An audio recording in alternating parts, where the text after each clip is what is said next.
Welcome to the program that the New York Times says is, well, we won't get into that. Welcome once again to our little game of chit-chat, our little game of fun and frolics, brought to you by Flood Brothers Disposal Service. I'm Chet Kopic along with Catherine Saxon. Hi, guys. And we're here just to chit-chat and let you know what's going on in the world of pop culture, the world of sports, or anything that happens to cross our minds. Right off the top, I don't understand this. Now, you got to remember, we're in different generations. We are? Yeah, just slightly. Okay. I'm at that difficult I thought we were age. the same age. I'm at the difficult age right now where I'm too young for Wayne Newton, but I'm too old for the Jonas Brothers. Oh. But I mean, the point I want to bring up is you're 24 years old and you're obviously, strikingly attractive. Why would you go to Mexico with your family? Because I'm thinking about Bette Midler in that movie she made. I know, what a weird concept. Spend time with your family. Weird. With all the wrong guys. So why would you go to Mexico with your family? Well, I only went because it was a gift for Christmas. So that is hands down the only reason that I would want to spend quality time with my family. Right? No, I mean, it was a nice trip to Mexico. It was a gift. Yes. So anyway, we go to Riviera Maya, and the trip didn't turn out so well. My parents had food poisoning. We had to switch hotels.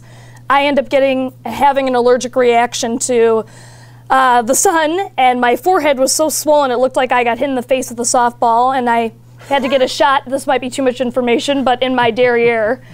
So yeah, trip didn't start off too well, but it was information. I should have assumed that you would have loved that, but it wasn't very pleasant for me. So awkward to get a shot by a woman who's wearing a Lacoste T-shirt and jeans. It doesn't really seem that professional. I don't know about you, but listen, you have a derriere. I have a booty that's bigger than Lake Michigan. So I'm trying not to envision that. Just stay on topic here. Well, if you ever want to pinch my booty, pack a lunch. I'll let you know. It's going to be an all-day assignment. Don't hold your breath. Don't hold your breath. What about you? You were saying something about Puerto Vallarta. That's your favorite? Well, I've been going to Puerto Vallarta year in, year out for about 7 or 8 years, and I always stay at the Fiesta Americana, and I just love it, and I love the white sandy beaches, and I could happily live there. There's only one problem. I probably would get bored after about a month because there's not a great deal of sports down in. I love guacamole. I do too. I do too. So have you heard? And I love Hispanic women. I think they're positively gorgeous. There's something about those, Latin lovers or Spanish flavor. I love it. You realize the most beautiful woman who ever lived, with the possible exception of Angelina Jolie. Okay. Is Elizabeth Taylor. This is true. And the poor old babe finally, goes the way of the Edsel. You don't even know what an Edsel. What's an Edsel? I have no idea. I was just going to continue the conversation, but it was a car that was really big about 1959. Okay, that's why I don't know why that. But I mean, my point is, the poor babe is 6 feet under for about an hour and a half, and already people are spreading naked photos of Elizabeth Taylor that she had photographed to give to her husband, the legendary producer, right, Mike Todd. Now, as a female, does that offend you? I feel like it's expected. Of course, those photos and nowadays would be released.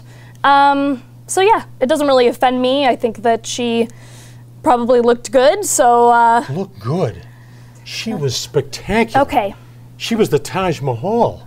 I mean, she was incredible, and I think that it's obviously that was taken privately and that was made for her husband's eyes only. But she did have 7 or 8 husbands. Were you one of those? I was trying to. No, but God knows I tried. God knows I tried like crazy. Yeah. Good luck. Speaking of marriage, Hugh Hefner getting married once again at the age of 84. Another 24-year-old. Who is half trying to kid, for heaven's sakes? He's 84 years old. This is a public relations marriage done for one reason, to make Playboy, which is no longer, shall we say, hip, really no longer trendy. They are not doing well. This is being done just to create some hype for the catapult the hype surrounding Playboy that's magazine. An interesting perspective. Ever since Maxim came out, Playboy has been suffering financially, and I mean, the girl's 24, and he wouldn't marry his long-term girlfriend Holly Madison. So I just wondering why at 84 this would be the girl for you. After I can so see many. her on the wedding night after the party. I mean, I don't think we're going to have a porno film made between these two. I hope not. I don't think it would sell very well. But I mean, is she just thinking, okay, we'll get married. Hopefully, there's no prenup, and he'll be 6 feet under as well pretty soon. I mean, I don't understand what her mindset is. 84 years old. That's. Well, what else has he got to do? I mean, what has Hugh Hefner got left in life? I mean, he's lived like So why get married why get married again at 84? Because it looks hip, and now when he goes to a club on Sunset Strip, all the guys will go, "Look at Hef." He's dating a chick that's 24. That's hip. That's I don't really see the wedding as being necessary. And I'm only in my I'm 60 and change. Okay. And my target demo for females is 28 to 47. Okay. At least you have a broad range. That's good. Well, Crystal, the female that he's marrying, wants to have a traditional wedding, so he doesn't want to invite any of his exes, which would include, half the people that he would, want to invite. Whatever happened to Barbie Benton?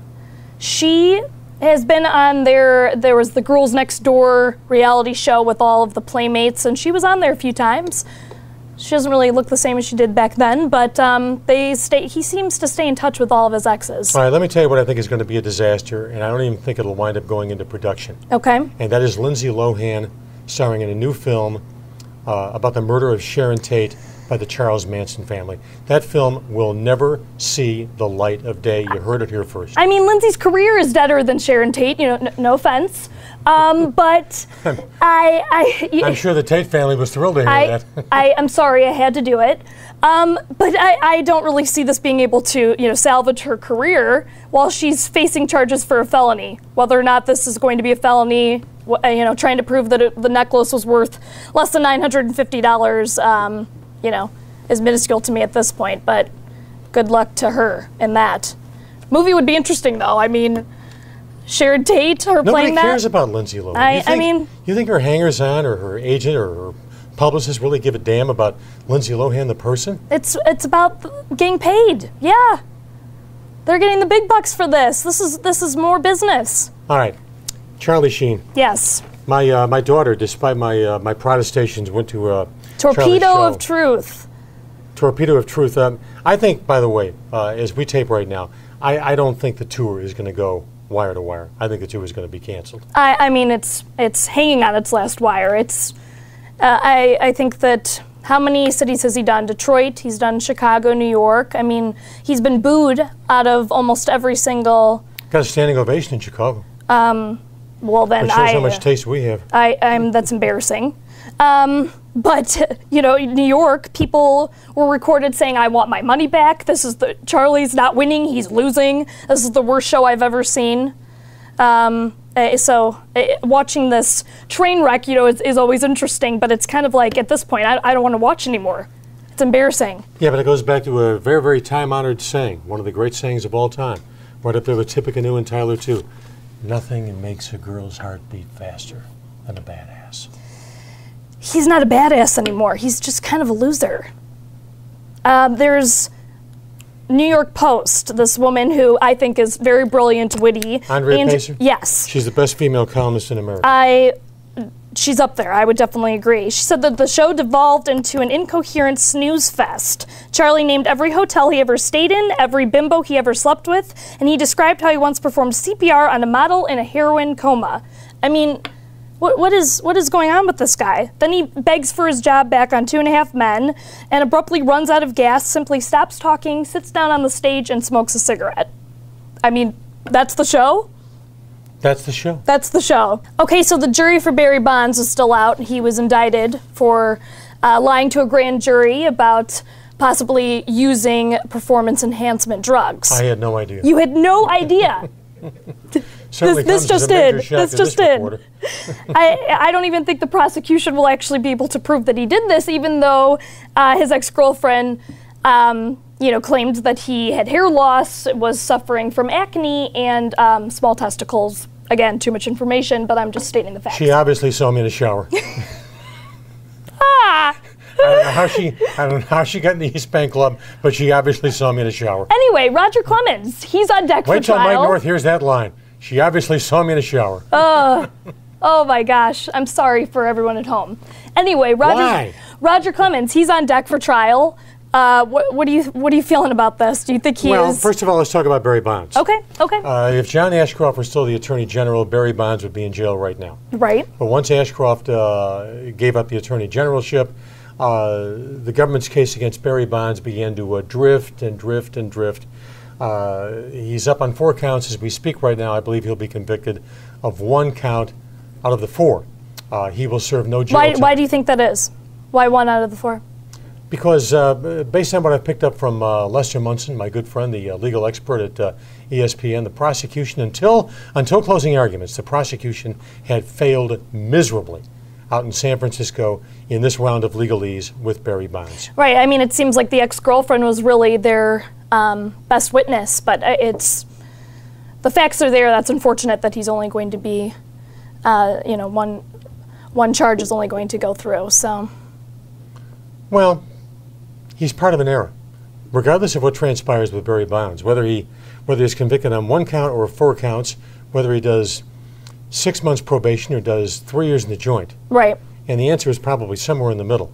It's the end of the steroid era in Major League Baseball. No, I mean, and that's a good point. It was part of the era, and everyone did it, and now there's repercussions for their actions years later. I'm far more interested in watching what transpires with Roger Clemens, because the book I get on Roger Clemens is that his own attorney, Rusty Hardin, wanted him to plea bargain to get rid of this thing because he's convinced that Clemens cannot win, and that Clemens, having lied. There's his ex-wife who's going to testify against him, his former personal trainer. She was also a roids user. Really? Yeah, Roger wanted her bulked up for a shoot they did for Sports Illustrated for the swimsuit issue about 4 or 5 years ago. Oh my gosh. Well, that still isn't going to help his case very much. But and also they have evidence of bloody gauze and used needles. I mean, this should be a slam dunk case for the prosecution. All right. Now, as long as we're on sports. Okay. I'm watching the Masters on Sunday. I'm enamored by Tiger Woods. I'm enamored by Adam Scott. I mean, I said to my dad, I think that we have to get this guy's number. I want to somehow coordinate a hot date. Now, you're going to tell me you think that Adam Scott is more charismatic than Tiger Woods? What? I mean, there's no contest. Well, wait, hold on. I mean, Tiger's ancient. He's 35. How? And it's, when did he turn 35? I mean, I feel like he was 10 years younger a year ago. But I mean, charismatic. Tiger is, more boring than a brick wall. You're going to tell me Tiger Woods is not charismatic? I mean, he is. That's like saying a young Marlon Brando or Robert Redford weren't charismatic. You think Tiger Woods is charismatic? Absolutely. He was interviewed at the end of after he finished the Masters, and they said, "Oh, how do you feel? How do you feel about how you played?" He's like, "Well, we'll see after it all ends."